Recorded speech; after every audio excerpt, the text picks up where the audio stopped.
Hello बेटा। कुछ और न्यूमेरिकल्स हम लोग देखते हैं। लास्ट क्लास में हम लोग इलेक्ट्रिसिटी के न्यूमेरिकल कर रहे थे। एक दो न्यूमेरिकल और देखिए। क्वेश्चन जो सॉल्व करने का जो तरीका है वो ये है कि आपको जो डाटा दिया रहता है उस डाटा को एनालिसिस कीजिए और जो जो दिया है उसको रखिए। और उसके बाद में जो फॉर्मूला आप लोग जानते हो उसके बारे में उस फॉर्मूले में वैल्यू पुट करके आंसर निकालने की कोशिश कीजिएगा। न्यूमेरिकल जो है बेसिकली इतने इजीली नहीं बनते हैं, आपको थोड़ा सा हार्ड वर्क करना पड़ता है उनके पीछे। तो भी क्वेश्चन नंबर जो है आपको कुछ इस तरीके से दिया हुआ है। A potential difference of 3 volt is applied across a conductor of resistance 1.5 ohm. तो यहाँ पे एक कंडक्टर है लाइक इस तरीके से। इस कंडक्टर की कुछ लेंथ होगी लेट से एल। इस कंडक्टर के दो पॉइंट हैं ए और बी। इन दोनों पॉइंट के बीच में जो वी है वो आपको दिया दिया गया है 3 वोल्ट, मतलब पोटेंशियल डिफरेंस दिया गया 3 वोल्ट। इस कंडक्टर का कुछ रेजिस्टेंस होगा, उस रेजिस्टेंस की वैल्यू आपको दे दी गई 1.5 ओम। ठीक है। तो सबसे पहले गिवन दैट वी जो है वो आपको दिया गया है 3 वोल्ट।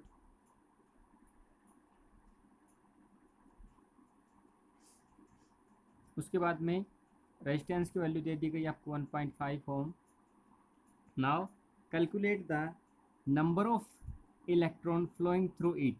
मतलब आपको जो इलेक्ट्रॉन फ्लो हो रहे हैं इस कंडक्टर के दौरान उन इलेक्ट्रॉन्स को काउंट करना है, कितने नंबर ऑफ इलेक्ट्रॉन जो है वो इसके दौरान इस कंडक्टर के अलोंग जो है फ्लो हो रहे हैं।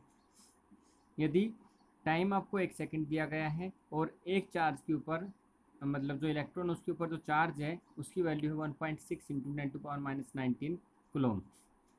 तो given that E is equal to आपको दे दिया गया 1.6 इंटू में 10⁻19 कुलाम और टाइम जो है वो आपके पास में है 1 सेकेंड। इतना डेटा आपके पास में। तो यहाँ पे जो V है I है। तो बेसिकली हम लोग ये जानते हैं कि फ्लो ऑफ चार्ज जो है वो इलेक्ट्रिक करंट बनाता है। तो यहाँ से हम लोग को पहले V is equal to I R निकाल लेते हैं जिससे मुझे I मिल जाएगा। तो अकॉर्डिंग टू ओम्स लॉ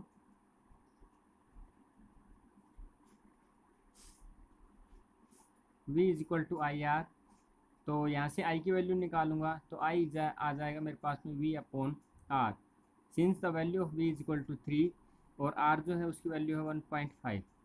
जब मैं इसको सोल्व करूँगा तो ये जो डेसिमल है ये ऊपर चला जाएगा और ये हो जाएगा 30/15 that is equal to 2 ampere. मतलब यहाँ से मेरे पास में जो करंट है उसकी वैल्यू आ जाएगी 2 एम्पियर। ओके। नाउ हम लोग ये जानते हैं कि जो करंट होता है उसका फॉर्मूला हमारे पास में होता है।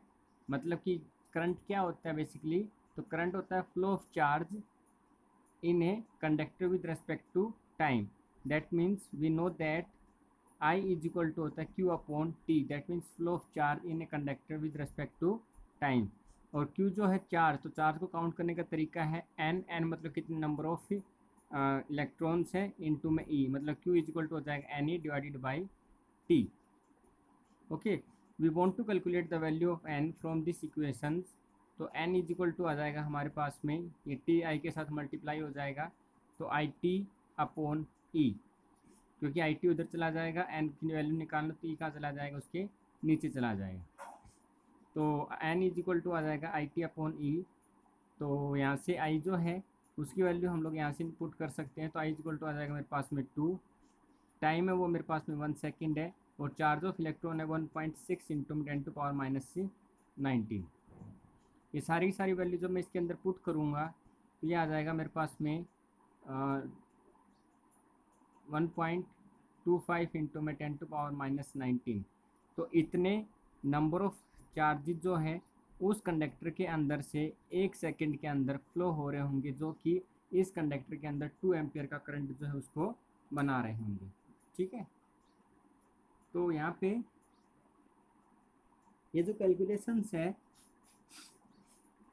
ये वाली जो कैलकुलेशन है इस कैलकुलेशन को आप कैलकुलेटर से सोल्व कर सकते हो।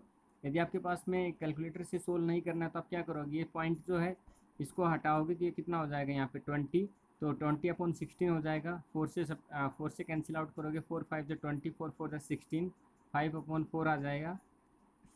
5/4 को जो हम लोग सोल्व करेंगे तो ये आ जाएगा 1.25, और ये 10⁻⁻19, ये जब ऊपर जाएगा तो हो जाएगा 10⁻+19, क्योंकि हम लोग ये जानते हैं कि a⁴m डिवाइडेड बाई a⁴n जो होता है तो ये हो जाता है a⁻m-n।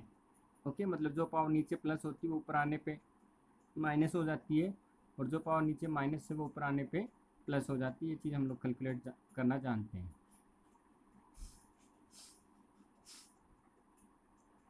एक अगला क्वेश्चन देखिए। क्वेश्चन ये कह रहा है कि calculate the resistivity of the material of 1.0 metre long, मतलब एक वायर है जिसकी मुझे रेजिस्टिविटी निकालनी। तो हम लोग ये जानते हैं कि बच्चों रेजिस्टिविटी जो होती है वो पर यूनिट लेंथ के अंदर जो रेजिस्टेंस होता है वो हमारे पास में रेजिस्टिविटी कहलाता है। ठीक है, तो एक वायर है जो 1.0 मीटर लॉन्ग है, तो लेंथ ऑफ वायर जो आपको दे दिया गया है, length of wire that is equal to 1.0 metre long. अब उस वायर का जो डायमीटर है, तो इस तरीके से जो है ये मेरे पास में वायर होगा। इस वायर की जो लेंथ है वो है 1.0 मीटर। इस वायर का, क्योंकि ये यहाँ से हमको सर्कल के रूप में दिखता है, ठीक है, तो इस वायर का जो डायमीटर होगा ये वाला d, ठीक है, ये आपको दे दिया गया है 0.4 मिलीमीटर। तो डायमीटर आपको दिया गया है 0.4 मिलीमीटर। जब हम लोग इसको मीटर में कन्वर्ट करेंगे तो ये आ जाएगा हमारे पास में 0.4 इंटू में 10⁻³ मीटर, और जब यहाँ से डेसिमल हटाएंगे तो आ जाएगा 4 इंटू में 10⁻⁴ मीटर। ओके, एक चीज़ हमेशा याद रखिए न्यूमेरिकल्स में कि जब आप न्यूमेरिकल सोल्व करते हो तो सारी की सारी जो यूनिट है वो आपकी सेम स्पेसिफिक एक पैटर्न में होनी चाहिए। मतलब यदि ये मीटर में तो ये भी मीटर में, ये मिलीमीटर में तो ये भी मिलीमीटर में, सबकी सब यूनिट एक स्पेसिफिक पैटर्न में होनी चाहिए। ठीक है, एंड हैविंग रेजिस्टेंस ऑफ 2.0 ओम, और रेजिस्टेंस की जो वैल्यू है उसकी वैल्यू आपको दे दी गई 2.0 ओम, और आपको बोला गया है कि इस डेटा को एनालिसिस करके आपको रेजिस्टिविटी निकालनी है। तो हम लोग ये जानते हैं कि जो रेजिस्टिविटी होती है, रेजिस्टिविटी दैट मीन्स रो, तो उसका फॉर्मूला होता है हमारे पास में R इंटू में A/L। तो यहाँ से मुझे पहले A की रिक्वायरमेंट पड़ेगी, और A जो होता है वो होता है मेरे पास में एरिया। तो एरिया जो है उसका फॉर्मूला होता है हमारे पास में πr²।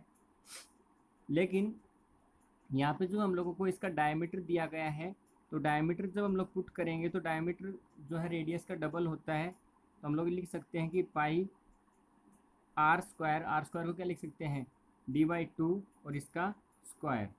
ठीक है, तो जब इसको सोल्व करें तो हो जाएगा πd²/4। वैल्यू पुट करते हैं इसके अंदर तो ये आ जाएगा हमारे पास में 22/7। चाहो तो आप 3.14 पुट कर सकते हैं, उससे कोई मैटर नहीं आएगा। और डायमीटर जो है उसकी वैल्यू आपको दे दी गई है 4 इंटू में 10⁻⁴, और इसका स्क्वायर है तो ये आ जाएगा इसका स्क्वायर डिवाइडेड बाई 4।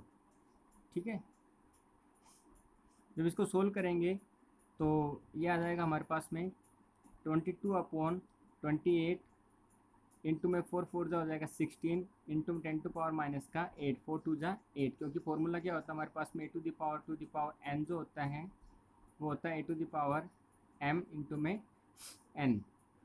यहाँ से जो कैंसिल हो रहा है वो कैंसिल कर दीजिए। 4 4 जा 16, 4 7 जा 28, 24 4 जा 88 डिवाइडेड बाई 7 इंटू में 10⁻⁸ ये हमारे पास में एरिया की वैल्यू निकल के आ जाएगी। अभी जो है रजिस्टिविटी वैल्यू निकालनी हम लोगों को, तो रजिस्टिविटी होती है हमारे पास में R इंटू में A/L। तो R जो हमको दिया गया है यहाँ से 2.0 ओम, तो 2.0 एरिया की जो वैल्यू आ गई हमारे पास में that is equal to 88/7 into में 10⁻⁸ divided by L, length of wire है वो हमारे पास में 1.0। जब इसको सोल्व करेंगे तो ये आ जाएगा हमारे पास में 2 8 द 16, 2 8 द 16 और 1 17 इंटू में 10⁻⁸ डिवाइडेड बाई 7। जब आप इसको डिवाइड कर सकते हैं तो ये आ जाएगा 7 2 जा, सोल्व करेंगे तो 7 2 जा 14, रिमाइंडर है 3, 7 5 जा 35, रिमाइंडर है 1, और ये पॉइंट तो 7 1 जा 1 और 7 5 जा 35। ठीक है, ओके। कुछ मिस्टेक हुआ हमारे पास यहाँ पे,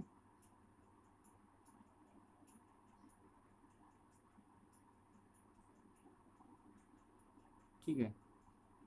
तो ये आ जाएगा 7 2 जा 14, रिमाइंडर है 3, 6 उतारा हम लोगों ने, 7 5 जा 35, ओके, इंटू में 10⁻⁸। इसको जब हम लोग सोल्व करेंगे तो एक डेसिमल उधर बढ़ा सकते हैं हम लोग, किया जाएगा 2.15515 into 10⁻⁷ ohm metre. This is the resistivity of the wire which are giving above, and उस वायर की जो रेजिस्टिविटी आ गई हमारे पास में 2.515 into 10⁻⁷ ohm metre. Resistivity of unit जो होती है वो होती है हमारे पास में ओम मीटर। इस तरीके से हम लोग इस वायर की रेजिस्टिविटी जो है वो कैलकुलेट कर सकते हैं। आज के लिए इतना ही बच्चों, thank you very much, thank you.